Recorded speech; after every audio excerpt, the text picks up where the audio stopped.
و اینک گروه آخرینه که برآمد میکند و میتوانیم گوییم که برنامه امروز رو جمع بست میکند. این خندین کمان است. استقبال میگیریم. صحنه هجوی در اجرای گروه خندین کمان مرمد. چی بود؟ مردک! مردک! یا bu nazdan بیایی 5 منبوس همیز کانورد می ترانسپورت می چیه گریسته که هیچ نکمی پر کنم همیز وای با کانورد می چی نامش نه؟ ترانسپورت انا همین با یاردم تی گوش کنید سوالو گوش کنید اسلام می استاد راه گردم راه می گردد اسلام می استاد من تو به نزدیک شده گاف زنم اصلا مالش گوش کنید بیار های هست ها اسلام می استاد راه گردم راه می گردد چند حرف؟ 3 تا حرف باشد اینا نگاه کن توی پرکونیت بینده 3 تا خانه چه با 7 تا حرف نویستی این خیلی باشد نویس سویا روز توری اومد سویا نویستی می؟ در شخصی دیگه دل بزن کردی همیز کلاس وردت کتی ها نوی خورا که از خمیر پخته شده 3 حرف باشد من نویس ما شما با خمیر می؟ نیما هم تو گفتیم که 3 حرف باشد روی نشو گم نمیزنم اوه گوش کن اوهو سنساسیا اینه بین چی؟ اینه بین چی؟ این نرخونوای بازار بین من اینه نگاه کن روغم 1 سومونو 40 دیرم خای سوزشواری فرامدگیش بین بنزین 60 دیرم سالارکا انا 80 دیرم اوی سولی گازete بینی چی؟ سولاش چند؟ سولاش اینه من این 1961 انگیمی تو منه بین همین کراسورد گفته میگردیم یک کاری خانه کن کاری خانه کرداشتم با چیکار کنم که همین نرخ و نوای بازار دیدم یا تپ بکره پایین با هفته دست که نیه این خیلی گازیت کنه دیگه نمون فهمو تو با ما گناهگار به خودتان گرفته گازیت کنه خانه دیگه شده که تو شما کجا با میبیم من نفهمیدم این مرده که خودش گازیت کنه میخواند با ما گناه السلام همسایه جان نازم شما دیدی که افسوس همسایه یک تو سولفیده نازم با اوید نیمی اما شما باشه معلومیش می سولفا توبه شما نازید خودتون این خدا همین وقتا کم نما شما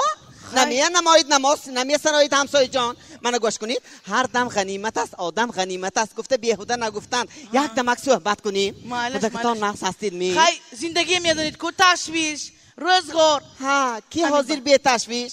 تشویش او قبرستان انده هر جا منو گوش کنید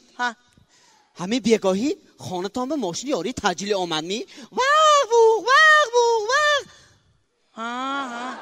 اومد و گشت درب رفت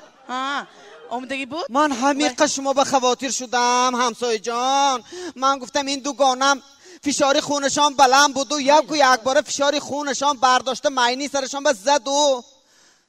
کارا یک باره یک طرفه شد می خیر و خوششان نسیه من می گفته همیقه شما به خواتیر شدم همسایه توبه از دهاندان شمال قبله برد همسایه جان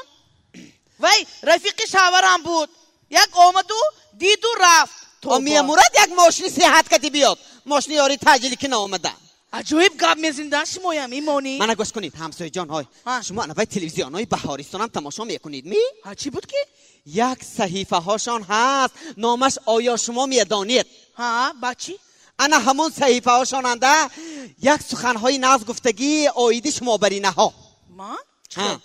همین آیا شما میدانید با یک روز هم تو تماشا کنم گفتن که همین حجم جسمی که حجمش هر خیله هست هوای گرم بدراد حجمش وسیع میشه خنک بدراد دیگر حجمش تنگ میشه گفتن همون من شما به خبر میدادی که بودم اکو وقت شد همسایه جان همون شما میگفتی که من شما مولتر خنک بگردید سال اون تو تنگ تر شوید بهترش همون انتراکتی داره بید نزدی پینگ پینگا با همسایه جان مرم شما با من انتراکتی دی دوره چیکار میکنم خنک دکار باشد شما هستید کو اینقدر زبانتان شیرین همسایه خوش شده آتا زبان کرد همسایه جان چی گفتی؟ نیه هم تو خودم گوش کنید لبای همین شب شاورتون با نوشیدگی آمدم مست نه کجا فهمیدید شما اوفکو اما همسایه شده نمیدونم گوش کنید وایو کای که همین نوشیده نبیایم همه وقت همین کلوششون اطراف حولی شما حولی ما پرده میبیاید همین شب هم همسایه جان ساعتای 11 شب ما مردک کتی روی حولی با بولی کات با پاش خونه کشته خوب کرگی بدیم یک چیز اومده تپ پیکر فرومد سونی مردک بیدار کردم داداش کیمچی اومد یا با بینید خبر گیرید گفتم چی بوده؟ مردک گفتن که خواتیر نشب نترس این با همون توی رپاچا مست آمدگی کلوش پریده افتید بیا همین دویمش هم افتاد بعد خوب میکنیم گفتم انا مددش که تا 4 سحر پایدیم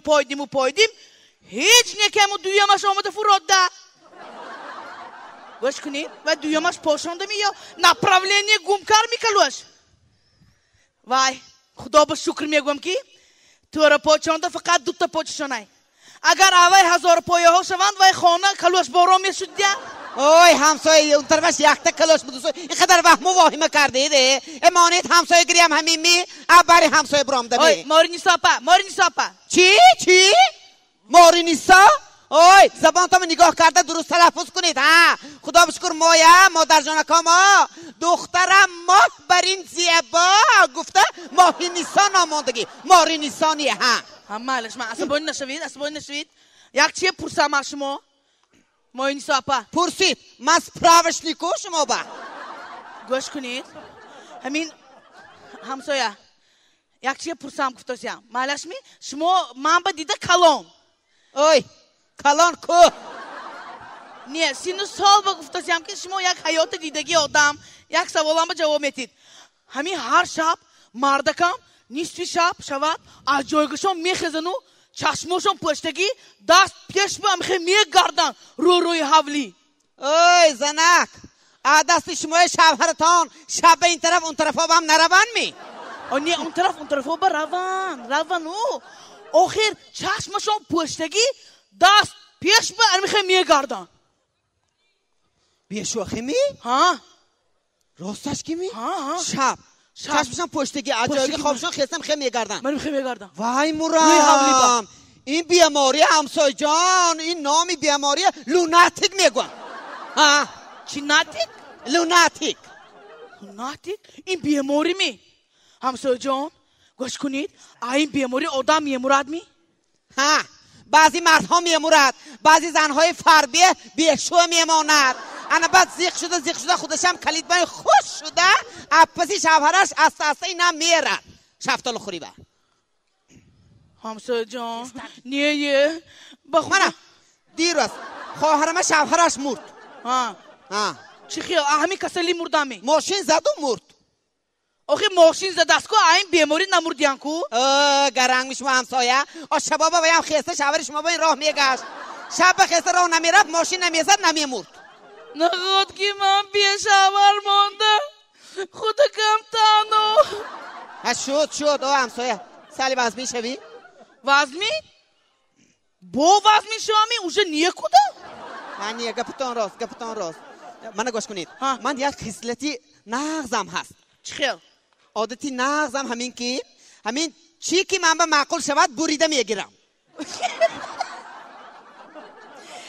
شاورتان به دیلم میسوزد چی گفتی؟ آز خودتان گفتید که چیه که معقول شود بریده میگیرم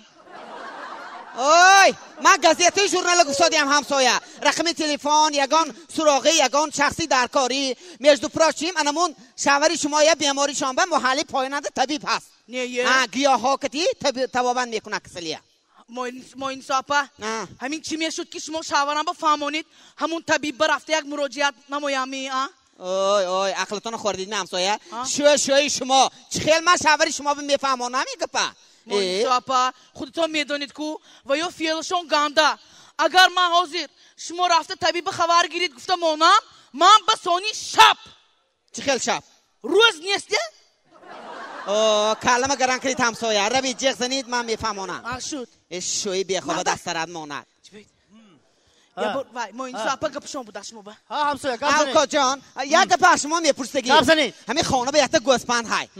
یک 4 سال باز نگاه میکنم همین فربه خشرویو شب به همین چشمش پشتگی برامده رو روی حولی میگردد لوناتیک می یا شما هم نامی نمیدانید می من یک هم خدمتم بود هم خدمتم و هم شب بخسته میگشت کماندیر گفت که وای لوناتیک ابی خلا کسلی دای برادر این گذرانده می همسایه انیق گذرانده خبیسید همسایه اوکا جان و همون هم خدمتتان شما کتی دوستی نزدیک بود می بالام بخوام برفت توبا چی؟ نه قسمی حربی به کتا بالا بالی هم کتا کت گویی بالام بخوام میرفته دلم بودم فرامده رفته از جاش گوش کنید اوکا جان یک سوالم های انا همین بیماری لوناتیک اگر آدم با باشد چیکار کنم تبابت کردم در کار تبابت کردم انیق می همین گپتا میستیدم همسایه جان من شوهرتان تپ تیار زنه تو من گپ سادمی اوی کلا برام گوش کن من تو گپ زدم اما موسفیدی دادم خانه با آوردنی بودم و کس گفتن که از بالای کات تا وای حاجت خانه تو رفتن چشمم نابینا کو نمیه بینم گفتم اکنون من خودم جای دادم به مونده حس کردم که تا همونجا چند قدم تو باشی لوناتیک گفته وای من داداش آدم نشده را من لوناتیک فکر کردم گوش کنید داداش خوب این بود صحنه‌چه در اجرای گروه خندین کمان. اگر با شما این صحنه‌چه پسند آمده باشد پس رقم 07 رو بگیرید و به رقم 16 و 17 ارسال کنید. اگر رقم های اشتراکچیان رو شما میدونید و طرز SMS دهی رو نیز